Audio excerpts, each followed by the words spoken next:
Joining us now, veteran Army Captain Doug Truax. Captain Truax, thank you so much for your service to America.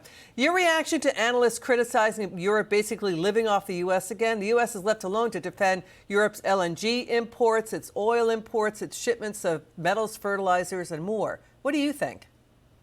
Yeah, it's crazy. And thanks for having me on, Liz. So you would think at some point they would say, guys, it's a good idea to get on board with what President Trump and the USA has already done.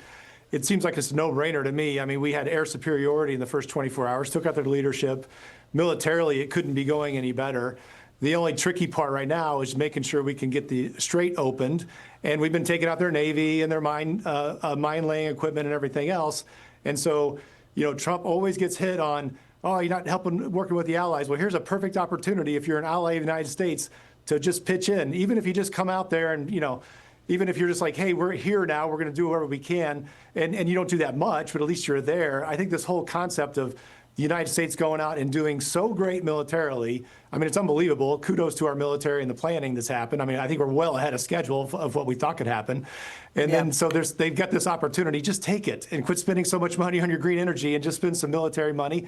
Maybe they don't even have the military know how to get this done. It's crazy. I don't understand it. Yeah, so, you know, military experts, the White House, they've repeatedly said, Democrats have said, Iran is a threat. Iran, top officials said it can create at least 10 nuclear bombs. It's been bombing Gulf nations' oil facilities, including recently the UAE. It's killed U.S. troops, its own citizens. It's been laying mines on the Strait to disrupt commercial shipping, Captain. More than 30 of Iran's mine-laying ships now destroyed.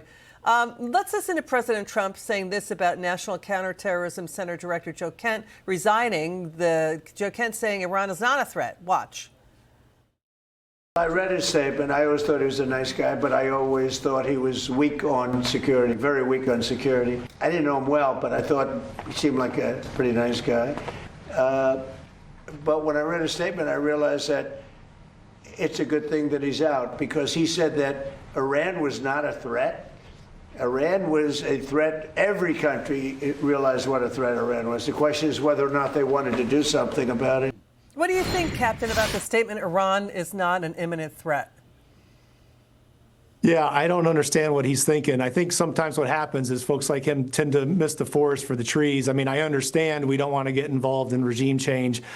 There's no appetite whatsoever to put the 4th Infantry Division or the 1st Cav Division on their way to Tehran. Okay, that's not going to happen. What's happening here, if he would just look closely, is that we're degrading everything in Iran so that they don't come back with a nuclear weapon anytime soon. Military infrastructure is degraded. Navy's degraded. We're going to have to get to a point here where diplomatically we're going to set up a structure so that we can verify that nothing bad happens going forward, and we can keep them at bay, which is what we've always wanted. Nobody wants to go in there and change out the entire regime. So he's just, they get Trump derangement syndrome by just listening to the media that has Trump derangement syndrome. I think that's what happened in Europe, too. These guys are just so crazed about they can't support Trump in any way.